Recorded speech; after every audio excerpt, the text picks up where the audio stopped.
And we begin first at 5 with a story of faith and fallout.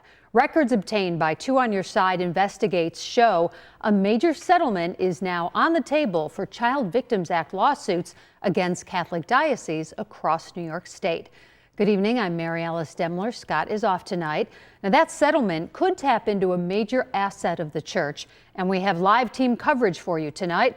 Our Charlie Specht is standing by after hearing from victims this afternoon. But we begin with investigative reporter Sean Mickey to explain what exactly is under consideration. Sean?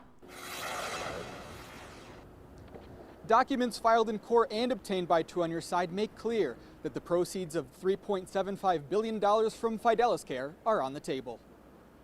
6 Catholic dioceses in New York filed for bankruptcy while facing thousands of lawsuits from people who say they were sexually abused by clergy as children. The bishops of New York used proceeds from the 2018 sale of Fidelis Care to create the Mother Cabrini Fund, a nonprofit with a stated mission of providing care to low-income and vulnerable populations. Attorneys for survivors have alleged the transfer into an independent foundation was part of a playbook to shield assets from impending legal and financial exposure. But now, documents filed in federal bankruptcy court show the use of the fund has been discussed in mediated settlement negotiations, and diocesan attorneys have privately discussed its use since at least May.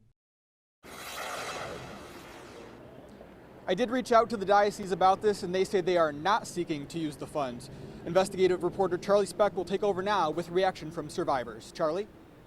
That's right, Sean. I spoke with 2 victim survivors of sexual abuse by priests who are hopeful that this could speed up a legal process that has dragged on for almost 5 years. Rick Brownell was one of the first abuse victims to come forward in the 1990s, alleging abuse at the hands of Father John Aurelio in 1968. He's on the committee of abuse survivors fighting in bankruptcy court for a settlement from the diocese.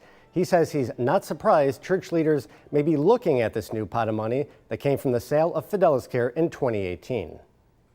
The Catholic Church is a corporation like any other corporation. They have their shell corporations where they can show a loss of money or a lack of money in order to settle this. And then you have your other corporations where you're hoarding money over a period of decades. This isn't something that's just happening. It's something that they knew and were preparing for. Now, Brownell went on to say that this isn't about the money for survivors like him. It's the only way he and others have to hold the diocese accountable for a massive abuse cover-up spanning several decades. Coming up at 6, I spoke with another survivor who is coming forward for the first time tonight. She really has an inspiring story, and we'll get her thoughts on whether she thinks this kind of settlement will actually come to pass.